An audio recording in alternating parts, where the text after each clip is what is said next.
Today we're going to be talking about a problem that we briefly discussed last time, which is the problem of if God is perfectly omniscient and He knows everything about the future, He knows all future facts, then how is it that we are free?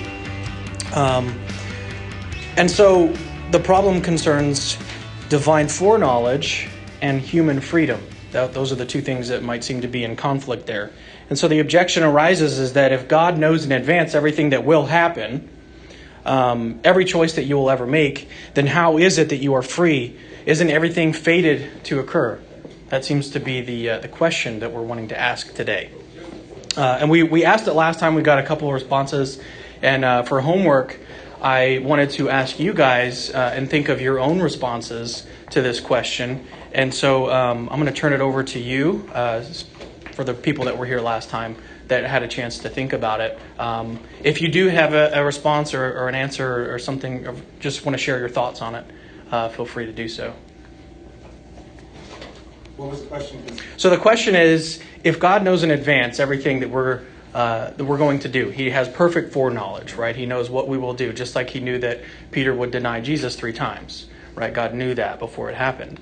And so if God knows what you will do, doesn't it seem like everything is fated to occur, like we couldn't have chosen otherwise when that moment comes, right? And so that's the question, is that it seems that divine foreknowledge, God's perfect knowledge of the future, sort of rules out human freedom. That seems to be that's the question. Is that true? You know, is theological fatalism? That's the term for it. Theological fatalism. Fatalism is just fated, right? Everything is fated to occur. Everything happens necessarily. And so that's the question, is if God has this perfect foreknowledge, He can't be wrong about it because He's omniscient, then it seems like when the moment comes, we're not able to choose otherwise, right? And so that seems to rule out human freedom. So that's the question, you know, is that... It seems like it's two different things. So from our standpoint, it's a free will. Okay. Good morning. So from our standpoint, we have freedom to choose. Okay. To do what we would like to do, even though God may already know. So He's not forcing us to choose one way or the other. So from His standpoint, He already knows. Right. But from our standpoint, we don't know unless we come up on a situation. Okay. So it really depends on the perspective, I guess. Okay, so your response... perspective or from God's. So your response would be that knowledge and the actual action are two different things, two different categories of thing. So knowledge doesn't cause the event to occur, in essence. It's more that the event is causing the knowledge, in that sense. And so that's actually the response that we're going to talk about today, which is the chronological versus logical priority. We're going to get to that in a second. But so I like that answer. That's a good answer, I think. Sharon? I think I agree with him in that he says that it was two different things, in that our free will, the way that we're looking at it, out of our humanity, then we have free will. But there's a difference in God's divine will. There's a difference. Do you understand what I'm saying? Expound on that for me. I think in our humanity, because we're limited, we do have free will as far as we think in our humanity. Okay. In our flesh, in our humanity.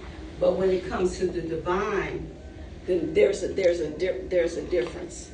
Do you understand what I'm saying? Okay. So it kind of sounds like you're saying that for us, freedom seems real to us, but it's not actually real because it's according to God's will. Real. Yeah, it's real. There's some limitations. It's limited to our humanity because we're in this body of sin. Okay. And so, but so we don't actually have free will. It just seems that way. Is that sort of what you're saying? To a point, that's what I'm saying. I'm just saying that the way we define free will is different than what we're saying about the omniscience of God. You know, that's what I'm saying. It's a difference. Okay, so it's different.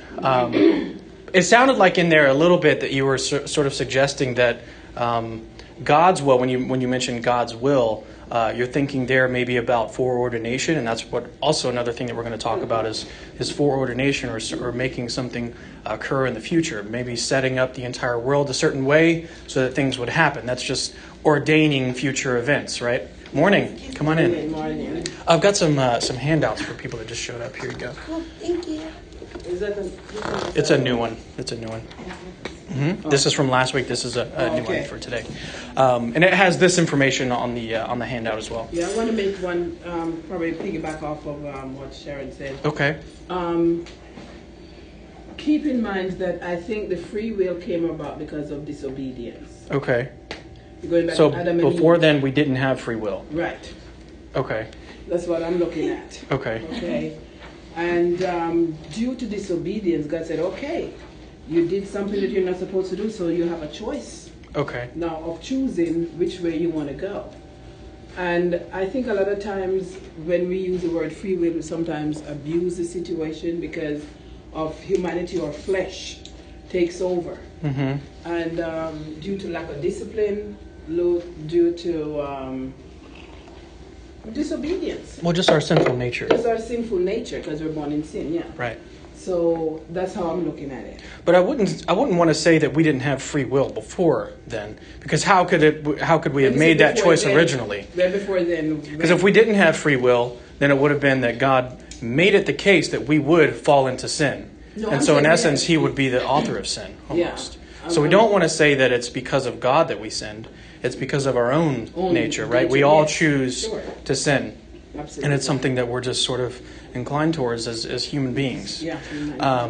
Did you have something to say back here, or was that sort of, was my response the same And thing? I got to thinking, I was like, if we're saying that God is the creator of all things and all things, would we technically be saying that He's the creator of sin? Right, so that's a question that actually, that's a question that we're going to talk about. Right, and that's, so let's go, I'll go ahead and get into the talk because we're starting to talk about some really interesting things. And so that's exactly what has led some theologians to the idea that God has foreknowledge in virtue of the fact that He's foreordained everything. And so He ordains, and He ordains exactly what's going to happen in the future. But in that sense, that's how He knows the future, is because He knows His own will. And so, like I said, there are people who hold this view. There's a guy named Jonathan Edwards who thinks that foreknowledge is equal to foreordination. Are we clear on these on the definitions of these terms? I have it written on the handout here. So, I actually didn't write it in my notes. I've got it right here. So I've got it right here. So foreknowledge is knowledge of something before it happens or exists, and then foreordination is to appoint beforehand or to predestine. Okay, and so what we think is that, or what these theologians believe, like Jonathan Edwards, is that in virtue of foreordinating the future, God foreknows the future in that sense, and so He's almost the cause of everything that happens. Even our free choices, they're actually not free in that sense because they are fated, they're predestined to occur.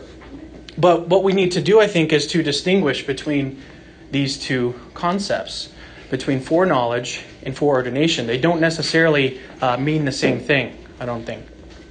And like I said, this view can have some pretty nasty consequences, like thinking that God is the author of sin because He foreordained everything that's going to happen. But if we think of it in the sense that God just foreknows what's going to happen, instead that our choices were free, then it's not God that's the author of sin. It's that we freely entered into sin and God just knew about it. So that would be the difference there between foreordination and foreknowledge. We don't have to think of foreordination in this way. And so, like I said, this removes human freedom, but it's also thinking that these two are the same. It also makes it appear as though God is the author of sin. And so that's something that we need to seriously consider if we want to hold this view. So could it be true when you say foreordination? Like God knows what the perfect plan for our lives is. Right. And then the free will comes in that He knows the potential of us when we make choices, how we can veer off that perfect path. Would that be? So the foreordination is Him knowing our perfect path. So the foreordination would be that He sets up the world in such a way so that X and X and X will happen. Can happen. Well, will happen. Will happen. Will happen, right. So that's the predestined, right? It's the same, almost the same concept, is to predestine. Make sure that something takes place in the future. But foreknowledge is different, right? Foreknowledge is just knowledge of the future. And there's three different types of foreknowledge that we're going to talk about. But knowledge of what could happen is within God's knowledge, is His foreknowledge. But that's different than something. Actually, I'm not going to get into that today. We're going to talk about that next week a little bit. But so today I just want to focus on this question of is there a problem here between God's foreknowledge of the future and our free choice? Do we have freedom, or is everything fated to occur in virtue of God's perfect foreknowledge? And so it goes back to this foreordination question. I think it goes back to if God does foreordain everything that's going to happen, is therefore God the cause of our actions in that sense? Because he foreordained that we were going to do this and do this. That would seem that God is the author of sin. But if we want to abandon that, we say that no, this is we shouldn't hold that these two things are the same. And like I said, maybe we can hold the view that God foreordains, but he also foreknows in virtue of the fact that we are free. And so he foreordained that this stuff is going to happen, but it's still the case that we're free. And he just foreknows what our choices will be. Does that make sense? So instead of foreordaining and therefore foreknowing, and those two being equal, there's a disconnect there. And our free will is still able to sort of fit into that framework. Do you have a question, Liz? Well, I was just going to say that because we have a choice in our humanity. We have a choice. God knows that ultimate path that we're going to take, whether it be, that we're going to give our lives to Christ, or that we're just going to choose not to serve at all.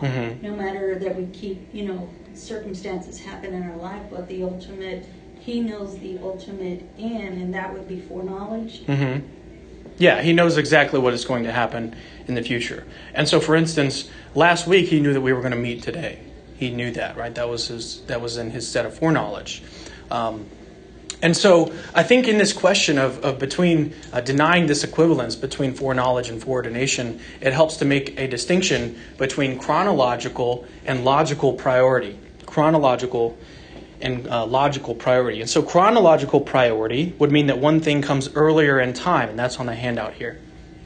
One thing comes earlier in time than another thing. So God's knowledge is chronologically prior to the event that he foreknows, right? And so last week, his knowledge was chronologically prior to his knowing that we were going to be here in class today, right? That's chronologically prior. His foreknowledge is chronologically prior. But logically speaking, the event is prior. Explanatorily or logically, the event is prior to God's knowledge, not chronologically, but logically. Does that make sense? So the explanation or why God knows this is because of the event, not because God's foreknowledge determines the event. Does that make sense? So if we keep this distinction in mind, then we can start to understand how God could foreknow something, but that is not what causes that necessarily to occur. Like it's of an earthquake. What do you mean? Like an action of, Natural disaster. natural Right, and so disaster. there's other causes that are causing that to happen. But it's God's foreknowledge, he just knows about it. That's not necessarily to say that that's what's causing it. And an analogy to think about, there's several analogies that we could draw, and so it might help to do that. So imagine that you're walking down a street and you're coming up to a corner. Hey, babe.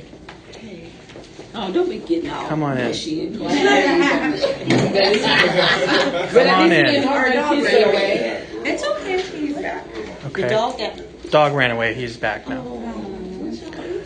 Just let him go.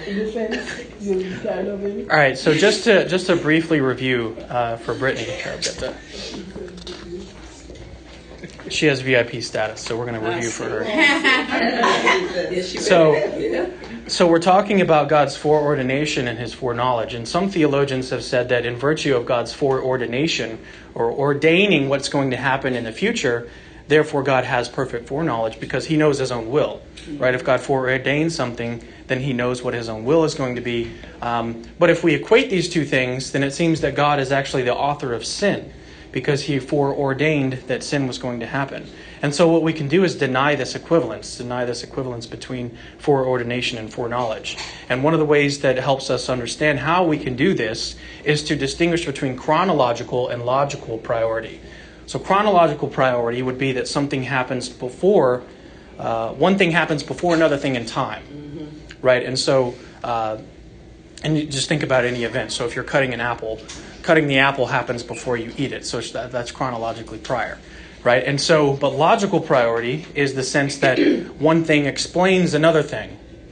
And so as long as we understand that the event, the later event, can explain God's knowledge, not chronologically, but logically, then we can understand how this might work out. So it becomes really a confusion based on the fact that God's knowledge is chronologically prior. So we think that because God knows about it in advance, therefore everything is sort of fated to occur. But if we think about it in terms of, like you said, almost like knowledge is a different sort of thing than an event, right? And so an event might have several different causes leading up to that event, but knowledge has nothing to do with that. If you remove the knowledge, if you remove God's knowledge of that event, the event is still going to happen regardless, right? And so if we think about that in that sort of sense, God's knowledge is still chronologically prior, but the event is actually the causes of that event are actually what's happening. It's not the knowledge. The knowledge doesn't actually cause it to happen, right? And so an analogy to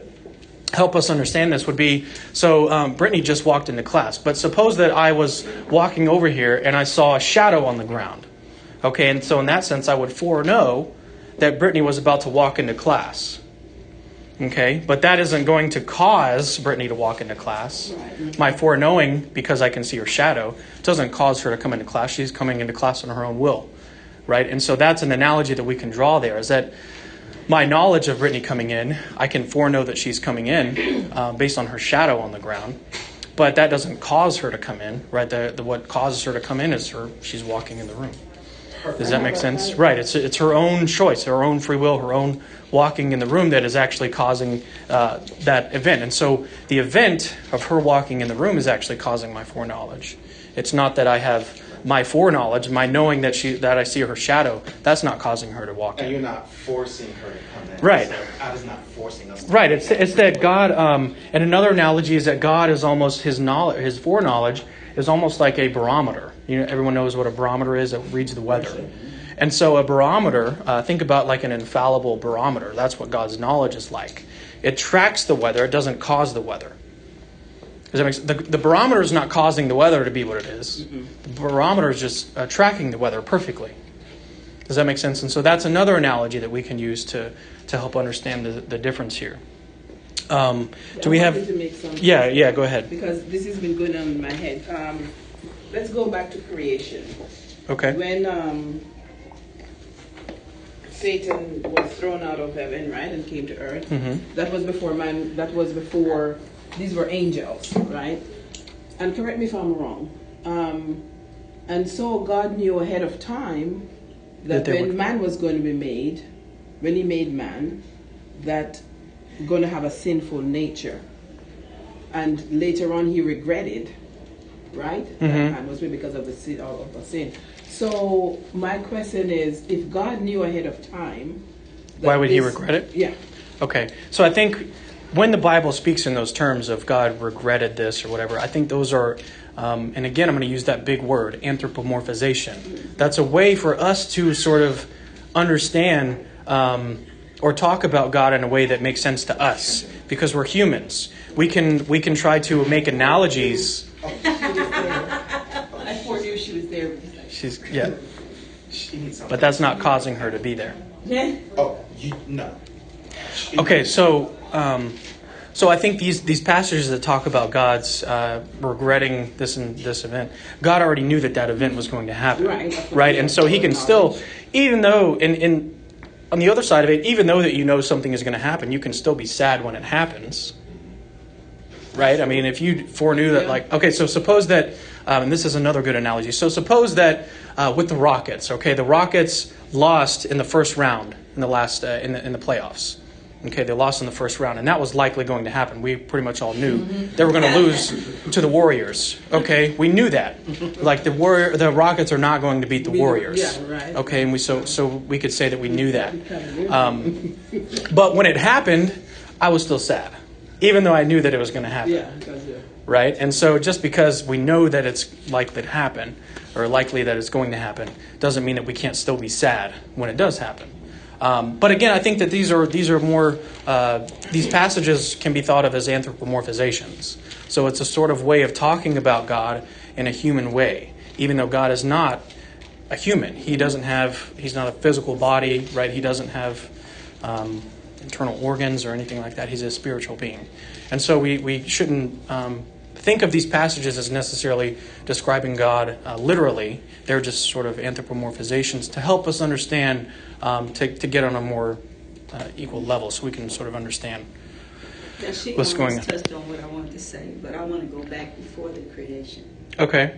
And I want to talk about the sin thing, because then some people wonder, okay, if Satan, before he was Satan, was an angel of, I forgot what his name Archangel was. he was.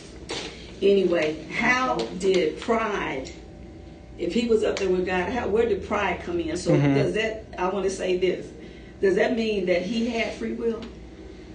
Yeah, I think. Freedom I of think. choice. Yeah, Okay, I think so so. that's yeah. where that sin thing came in. That's what I'm saying. Yeah, so that's where that sin thing came in, because you wonder, okay, where did Satan come from? Yeah. If he was up there with God, how did sin even occur? Right. But he had to have free will.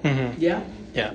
that's exactly what I was yeah. alluding to. That's it started from there. Yeah, he had to have free will in order for the sin to come into Before earth. man was He created. had to Yeah, have. sure. So let me go back Yeah. to the distinction here between chronological and logical priority. Make sure that we all understand this difference now. Does that make a little more sense so far? And so what this means is that if the event were to be different, then God's foreknowledge would have been different. Okay, so let's suppose that you're going to choose Mexican food for lunch today. Okay. But you don't have to choose that, right? You could have chosen something else. Italian. But in that sense, but exactly. So Italian, you could have chosen Italian or barbecue or whatever else. But let's just suppose that you're going to choose today. You're going to choose Mexican, okay? But you could have chosen something else. But if it were the case that you would have chosen something else, then that's what God would have foreknew.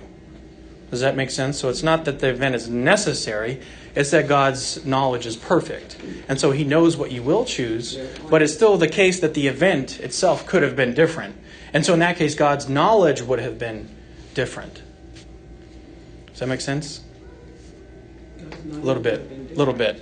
And whether or not God caused it is a separate issue. Caused what? Caused that event. Right. Right. And so he can still foreordain in virtue of the fact that he has perfect foreknowledge of the future. But that isn't to say that he is the cause of everything. Right. We can still have, in our own sense, our own free will. And so we are the cause of our own actions. But God still foreordains it because he knows what our actions are going to be. Okay, so it's not that he foreordains it and therefore God is the cause of everything.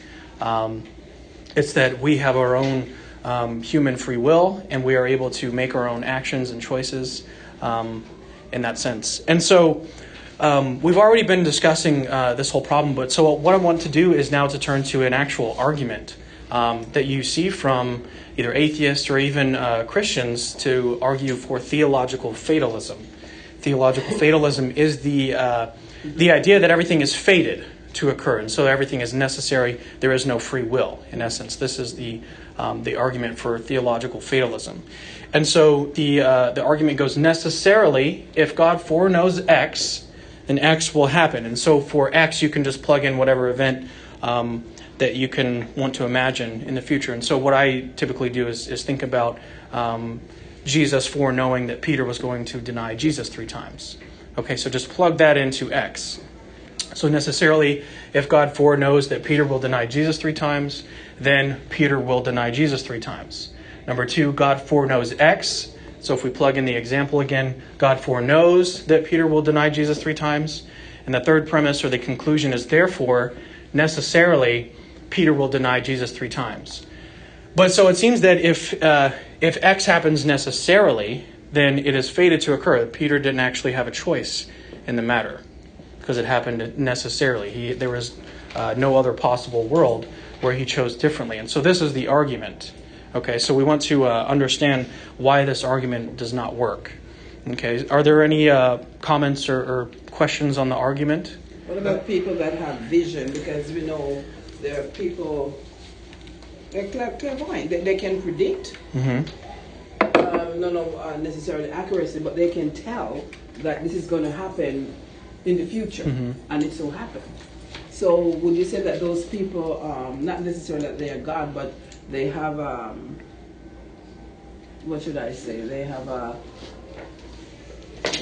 a familiar spirit. Okay, that's the what it word. is. Yeah. That's the word. Yeah, The it could have familiar been. simply That's- means that's- family. that's what I was and trying the to get devil at. knows your family history and Yeah. everything. Yeah, So but they that's could- why can they predict. can So predict. yeah, they can predict certain, because I've known people that have done that. Yeah. Right. And they use it in the right context. I'm not talking about the psych, what do you call this, all these psych people. But before we get on to a different subject, I want to stick to this argument and try to see where the flaw is in this argument, because this is a really common argument, actually, and I've seen it online. I've seen atheists argue that God's omniscience is incompatible with our freedom, and so we've got to give one of those up. Either God isn't perfectly omniscient, or we don't have freedom.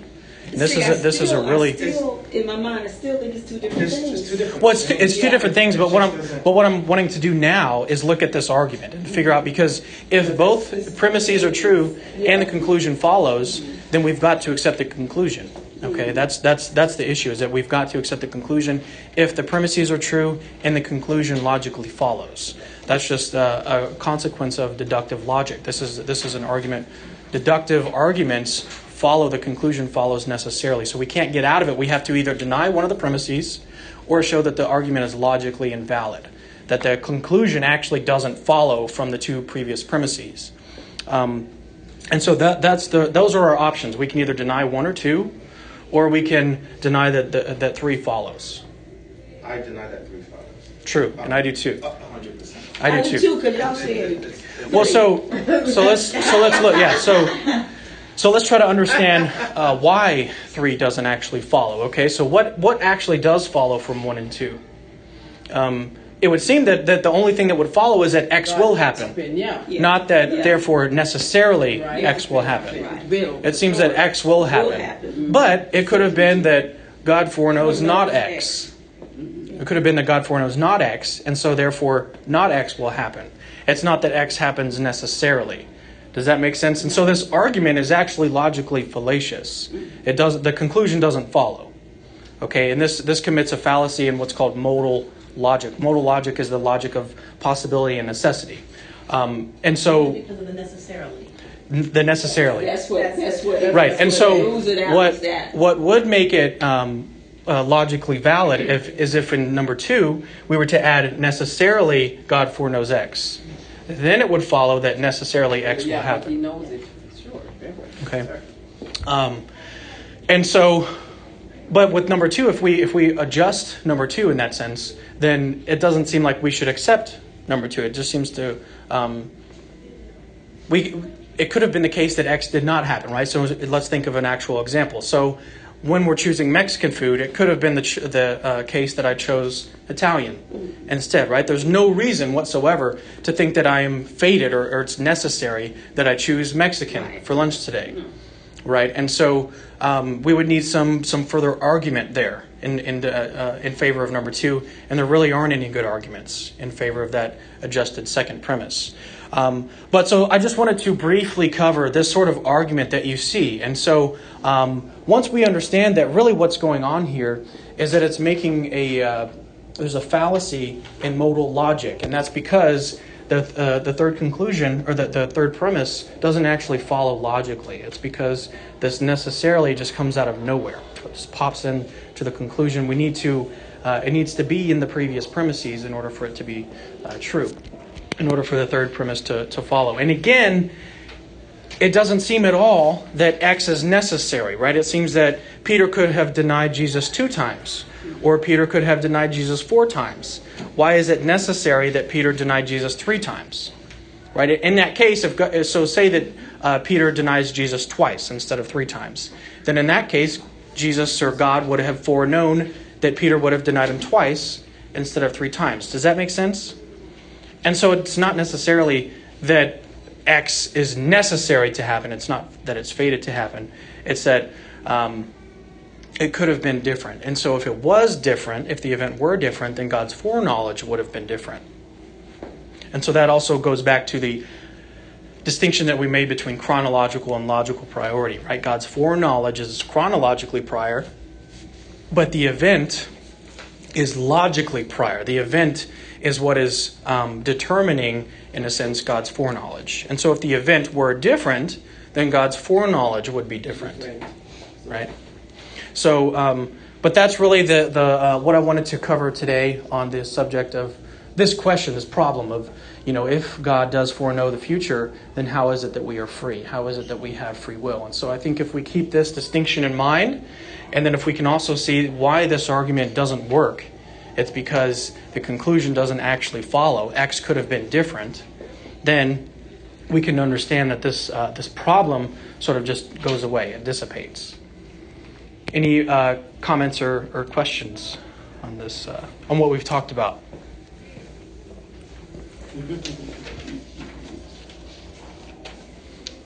So when we hear people say, how can God allow this thing to happen? You always say the floods, what's going on now, the fires. So that's a separate question. That's a question of, does God have a reason to allow the suffering and the evil in the world? I know we addressed So that's, well, we're also going to address it a whole lot deeper here in the next section. We're going to talk about, in the literature it's called the problem of evil. And it actually is an argument that atheists put forward against the existence of God. And so we're going to discuss that argument, but it's unrelated to this question of whether or not God's foreknowledge rules out human freedom. This has nothing to do with nothing, but what do you think about premature death? What do you mean? No, I'm not saying it. I'm not saying it's not. No, I'm just saying. I'm just throwing it out. Yeah, it's not. I'm not arguing. I'm just throwing it out as a question. What do you think about premature death? Because I hear some people say, well, they died prematurely. Mm-hmm. Then I hear other people say, well, it's just their time. Yeah. So what? How would we respond to that? Yeah. Okay. We can talk. God's omniscience. Okay. So maybe what you're thinking is that God knew, God has a morally justifying reason for allowing this to occur. Oh no, and so I'm God, just throwing it out there. Right, and so that's maybe a response that you would give is that God foreknows. He has complete knowledge, whereas we do not have complete knowledge. We don't know everything or why God might allow this or this to happen. We don't know why, but God knows why. Maybe that's the answer there. But on the secondly, God is not obligated to prolong anyone's life any further than He wants to. We don't have a right or a claim to our life, to especially how long our life is going to be. If God wants to take a life prematurely, according to our standards, then that's perfectly up to God, right? It's not up to us because we didn't deserve to be here. We don't deserve to live any longer than God permits us to live. That's not something that is innate or a right to us. And then, thirdly, say God does take the life of a child, or say that a child dies prematurely, then in that case we believe that this child is going directly to heaven, right? Because we believe that before the age of accountability, people just go directly to heaven, right, or directly with God. And so, how is the child wronged in any way? If anything, it would wrong the parents or wrong the people that are involved because it might cause them emotional stress or whatever else. But then it goes back to the fact of God foreknew. He has a reason to allow this. Maybe it's going to, and you can just think of possible reasons that God might have. Those aren't necessary, but you can just sort of imagine that maybe God wanted to teach them something through this tragedy, or maybe years down the road it was going to completely change everything about them, and they were going to eventually evangelize the rest of the world. Mm-hmm. And so, for instance, my brother became an atheist, and that might seem like that's a terrible thing. But it's caused me to be where I am today. And so we just don't know what, events are going to cause future events.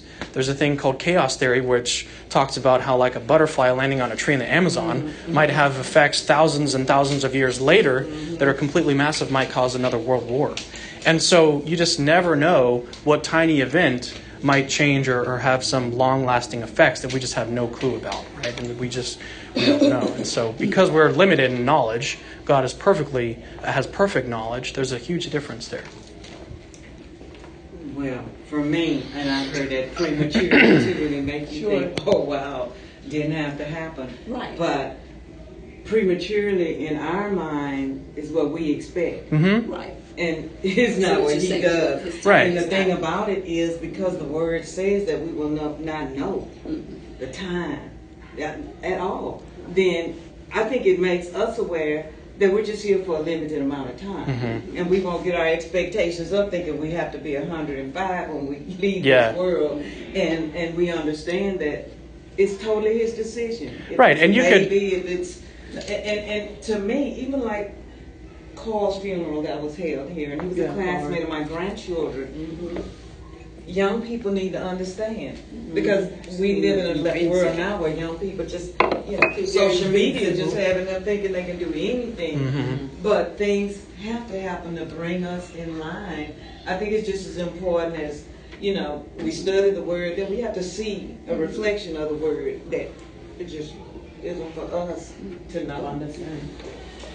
But we have people that kill, even then, God has nothing to do with it. People that are on drugs or abuse their body through alcohol, drugs, or whatever. They probably die prematurely. But because of their own doing and their sinfulness, then they die. Right, and that's because of their own choices. Free Yeah, and I don't want to, I don't want to just push these sorts of questions aside, because they are very important questions. But we are going to cover them extremely in depth. There's a few different versions of the argument. We're going to cover them. There's a logical version, which is to say that evil is inconsistent with God's existence. You can't have both. That's one argument. There's another argument that there's just too much evil in the world for God to exist, that God couldn't allow all this evil. There's too much evil in the world. That's one argument. And so we'll look at that argument and responses to that as well. And some of them are already contained in what I've already said here in class. But we're going to look at it very, very deeply, because this is one of the more powerful arguments, or one of the strongest arguments. Even though I don't think it's a successful argument, it's still probably one of the best that they have. And that's a question that we ask all the time. Why would God allow this? And it seems like, how could anyone have a reason to allow this to occur? This evil is so horrible. You think about the Haiti earthquake, or you think about these tsunamis that kill hundreds of thousands of people. It's like, how could God allow these sorts of natural disasters? And you think that because I can't think of a reason that God might have, therefore there probably is no reason. And so that's one of the lines that the atheist takes. But if we remember that we're so limited in what we know and what we can understand, that if there were a reason, it would probably be outside of our ability to even comprehend it, let alone even recognize it, right? Even if it were a compensating good, then we wouldn't even be able to recognize it as such. And so there's very, very good responses to this argument, but we're going to cover it very, very in depth. So that's just like a brief sort of overview, or maybe an introduction to the sort of things that we'll be talking about. But the first thing that we'll be doing after we finish the doctrine of God is we're going to look at the arguments for God's existence. And then we're going to look at the arguments, the atheological arguments against God's existence. But first we'll cover the arguments for God. We're going to briefly overview them. There are some really interesting arguments out there. And of course we can't get to all of them, because as I mentioned in my talk the other day, there's so many of them. There literally is so many. We won't be able to cover all of them unless we just want to spend 5 or 6 years on that alone. It would be a long time. It'd be a long time, because there's arguments. There's arguments that we're just not even going to cover, because there are arguments in the Catholic tradition that we don't necessarily we're not even going to talk about, because it requires a whole lot of background. And those are still interesting arguments. I can point you in the right direction if you want to look into them. But these are more arguments that you can kind of share with other people. Those are the ones that we're going to be looking at. There's ones on the basis of the origin of the universe, how the universe began to exist, that requires a cause. And that's something that Brittany asked in our talk, is that it still seems that the universe, if it began to exist, it's got to have a cause. It doesn't just begin to exist for no reason. Right, and so we want to ask, well, what sort of cause could cause the universe to exist? The second one is the fine-tuning argument, which is the one that I covered, and that's the question of, look, the universe has all these crazy properties, all these crazy conditions that were necessary for life to exist, and so there's got to be an explanation for that, and it seems like God is going to be the best explanation. It's not that we just happen to have all the perfect conditions for life here, even though it was like I said, getting dealt 243 royal flushes in a row, right? That just seems absurd to think that could just happen. And so God would be a better explanation for that. Third, we're going to talk about morality, how God is the best ground for objective moral facts. And then fourth, we're going to look back at the resurrection of Jesus. We're going to cover that a little bit more in depth. And then fifthly, there's also another argument. It's not necessarily an argument, but it's to say that we don't need arguments to be rational to believe in God. And that's one of the things that's so important, is that we don't want to get into this, caught up in this idea that we've got to have arguments and evidence and everything to believe that God exists. What we can do is be grounded in our experiences of God. And so we can have a rational belief in God based on our experiences. But these are the sorts of arguments that we're going to be talking about. They're really, really interesting. They're good arguments, I think. And then also, that based on that last argument, we don't have to accept them. So we don't have to just accept these arguments because we see them and they lead to a conclusion that we like. We can reject them. We're free to reject them. Whereas atheists, they can't accept them. Otherwise, they need to become a theist. Right? They need to reject their atheism. So they can't accept it if they want to remain an atheist. But we, as theists, we're able to either accept it or reject it. So that puts us in a unique position. We don't have to just accept all the premises of the arguments just because we want to believe the conclusion. We already believe the conclusion. We can say that even though I still believe God exists, I don't need this argument. Right? This argument doesn't. So that's one of the things that we'll be able to do in classes is talk about that. But we have a few more minutes, so if we want to talk any more about this problem, otherwise we're going to next week we're going to discuss foreknowledge a little bit more in depth and discuss what's called middle knowledge. Middle knowledge. Mm-hmm. Middle knowledge is God's knowledge of what we would do if we were placed in certain circumstances, and so. It's just, we're going to cover it next time. I don't want to get too much in. We've already covered a lot today, and so I don't want to just, overload. Did you come to the conclusion or not a conclusion that we have freedom of choice? Yes. Yeah, and so maybe in a couple minutes I can overview. So we looked at some theologians. There's actually Christian theologians who believe that in virtue of God's foreordinating the world, so he ordained everything that's going to happen. In virtue of that, therefore, God has perfect foreknowledge because he knows his own will. But then that seems to rule out our freedom because God is the cause of everything. He ordained everything to happen. But if we deny that equivalence, if we say that no, foreordinating is not the same as foreknowing, then we can understand that through making this other distinction between chronological and logical priority. And that is to say that God's foreknowledge is chronologically prior, but the event is logically prior. The event is what causes God's foreknowledge. And it's not, the cause is the wrong word because that would imply something bad. But so it's really the event that determines God's foreknowledge. Okay, even though God's knowledge is chronologically prior, it's the event that is logically prior. So if the event were different, so for instance, if I'm going to eat Mexican today for lunch, I could have eaten barbecue. And if I did eat barbecue, then God would have foreknown Cameron is going to eat barbecue for lunch, right? And so we make that distinction between chronological and logical priority, okay? And then we looked at this argument, which is really sort of secondary. As long as we understand that distinction, we can understand how it's possible. But we saw that this argument is actually fallacious, and this is an argument that you see from either atheists or even Christians who want to say that everything is sort of fated, we don't have free will. And there are people who believe that. There's Calvinists. Calvinists believe that we do not have free will. And it's a very, I suppose it's a minority position, but it is still something that is held. It's something that some Christians believe, is that we don't have free will. And so these are questions that we'll discuss a little bit more next time when we talk about God's middle knowledge. But so this is what I wanted to cover today, is that this problem seems to be based on a confusion almost. Is that it's not that X is necessary. It's not necessary that Jesus, or that Peter denied Jesus 3 times. He could have denied him twice. He could have denied him 4 times. And in that case, God would have foreknew that he would have denied him twice or 4 times instead of denying him 3 times. Does that make sense?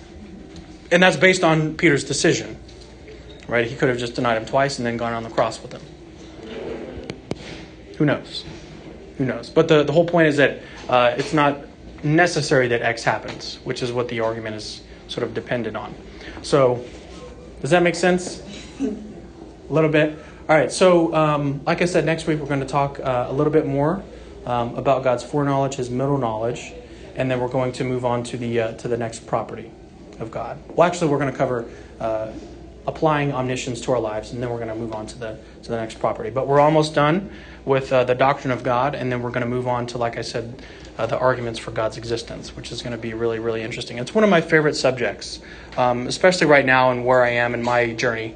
It's because I never even knew that these existed, and so as I've been looking into them, it's been interesting. And like I said, as Christians, we don't need to believe in these arguments, and so we can actually evaluate them and say, hey, this doesn't actually seem that it's a good argument to me. We're free to do that. And so that's been my journey, is that I've been looking at these arguments saying, well, is this really true? Is this a good argument? And so I've come to the conclusion that I think that yes, they are. So it'll be interesting to cover those, and I think that you'll find it interesting too. So I'll go ahead and close in prayer. We're out of time. Heavenly Father, we thank you for this day. We thank you for another chance for us to come together and to talk more about your omniscience, your perfect foreknowledge, and how all of this makes sense in accordance with our free will and how we have free choice in the midst of you perfectly knowing everything about the future. We thank you for today. We thank you for everyone in class. I thank you that Cammie will start to feel better very, very soon. And we thank you for all this in the name of Jesus. Amen.